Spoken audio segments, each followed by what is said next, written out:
आज की व्यस्त जीवन शैली और समय के अभाव के कारण भगवान की असीम कृपा से कई वर्षों के निरंतर परिश्रम के बाद श्रीमद् भागवत महापुराण प्रश्नोत्तरी तैयार की गई है, जिसमें प्रत्येक स्कंद के प्रत्येक अध्याय से श्लोक संख्या अनुसार उद्घाटित होने वाले प्रश्नों का उत्तर श्रीमद् भागवत पुराण के अनुसार ही दिया गया है, ताकि कलयुग में दैहिक, दैविक और भौतिक तापों से व्याप्ति हम लोग इस पुराण के महत्व को प्रश्न उत्तर के माध्यम से सरलता सहित समझ सकें और अपने जीवन का कल्याण कर सकें। प्रश्नों की संख्या के आधार पर ही इसको भागों में विभक्त किया जाएगा। सर्वप्रथम श्रीमद् भागवत के महात्म्य के 6 अध्यायों में से 30 प्रश्न निकाले गए हैं। इसके प्रथम भाग में 1 से 20 तक प्रश्नों के उत्तर देने का प्रयास किया गया है। हरिओम तत्सत नमः। इसका प्रथम प्रश्न है, जो अध्याय 1 के श्लोक 8 में से लिया गया है। चिंतामणि, कल्प वृक्ष और गुरु में क्या अंतर है? इसका उत्तर इस श्लोक में इस प्रकार दिया गया है। चिंतामणि केवल लौकिक सुख ही दे सकती है और कल्प वृक्ष अधिक से अधिक स्वर्गीय संपत्ति दे सकता है, परंतु गुरुदेव प्रसन्न होकर भगवान का योगी दुर्लभ नित्य वैकुंठ दाम दे देते हैं। यही अंतर इसमें स्पष्ट किया गया है। दूसरा प्रश्न, मनुष्य को भागवत शास्त्र की प्राप्ति कब होती है?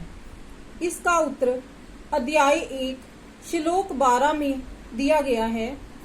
जब मनुष्य के जन्म जन्मांतर के पुण्य उदय होते हैं, तभी उसे इस भागवत शास्त्र की प्राप्ति होती है, अन्यथा नहीं। प्रश्न नंबर 3, कलयुग में सबसे बड़ा ज्ञानी पंडित कौन है? अध्याय 1 श्लोक संख्या 58। जिस बुद्धिमान पुरुष का धैर्य बना रहे, वही कलयुग में सबसे बड़ा ज्ञानी है, वही सबसे बड़ा पंडित है। प्रश्न संख्या 4, राजा परीक्षित ने कलयुग का वध क्यों नहीं किया? इसका उत्तर अध्याय 1 श्लोक संख्या 69 में इस प्रकार से दिया गया है कि जो फल तपस्या, योग एवं समाधि से भी नहीं मिलता, कलयुग में वही फल श्री हरि कीर्तन से भली भांति मिल जाता है। इस प्रकार सारहीन होने पर भी उसे इस एक ही दृष्टि से सारयुक्त देखकर राजा परीक्षित ने कलयुग में उत्पन्न होने वाले जीवों के सुख के लिए इसे रहने दिया। इसका वध उन्होंने नहीं किया। प्रश्न संख्या 5, कलयुग में भागवत की कथा का सार क्यों चला गया? इसका उत्तर अध्याय 1 श्लोक संख्या 71 में दिया गया है। कलयुग में ब्राह्मण केवल अन्न, धन आदि के लोभवश घर घर एवं जन जन को भागवत की कथा सुनाने लगे हैं, इसलिए कथा का सार चला गया।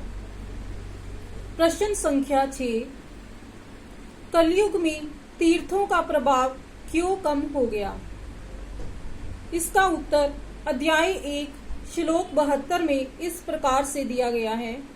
कलयुग में तीर्थों में नाना प्रकार के अत्यंत घोर कर्म करने वाले नास्तिक और नारकी पुरुष भी रहने लगे हैं, इसलिए कलयुग में तीर्थों का प्रभाव भी जाता रहा।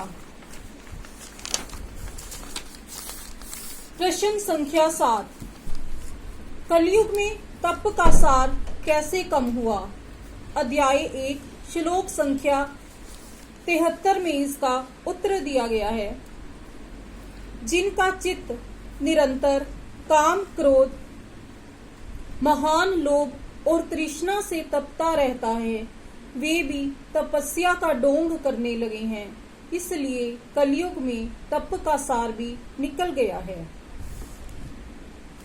प्रश्न संख्या 8, कलयुग में ध्यान योग का फल कैसे मिट गया?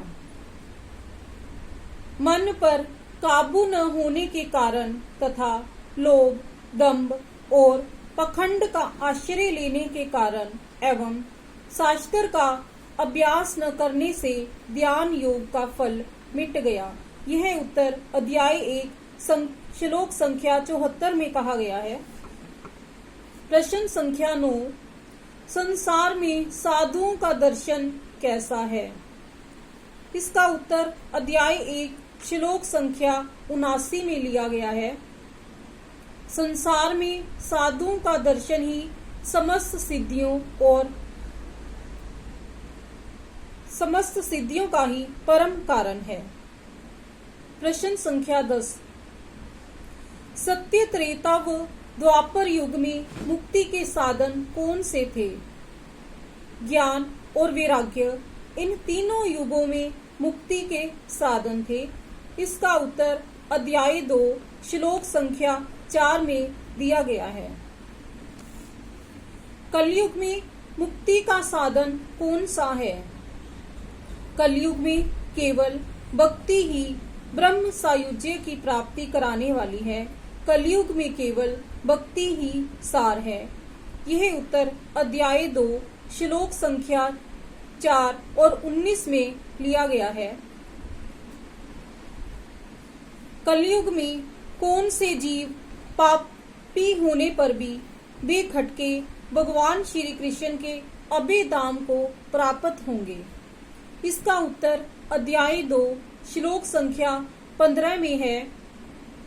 कलयुग में जो जीव भक्ति से युक्त होंगे वे पापी होने पर भी बेखटके भगवान श्री कृष्ण के अभय धाम को प्राप्त होंगे।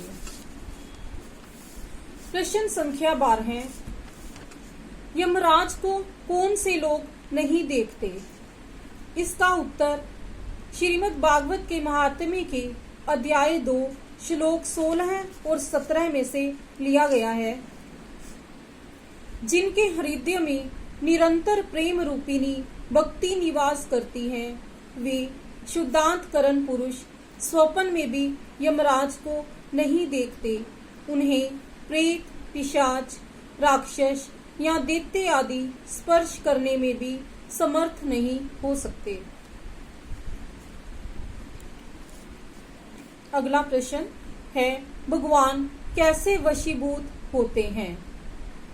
इसका उत्तर श्रीमद् भागवत के महात्म्य के अध्याय 2 श्लोक संख्या 18 में इस प्रकार से दिया गया है।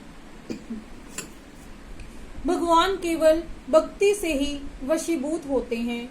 भगवान तप, वेदा अध्ययन, ज्ञान और कर्म आदि किसी भी साधन के द्वारा वश में नहीं किए जा सकते। प्रश्न संख्या 14, मनुष्य का भक्ति में कब अनुराग होता है?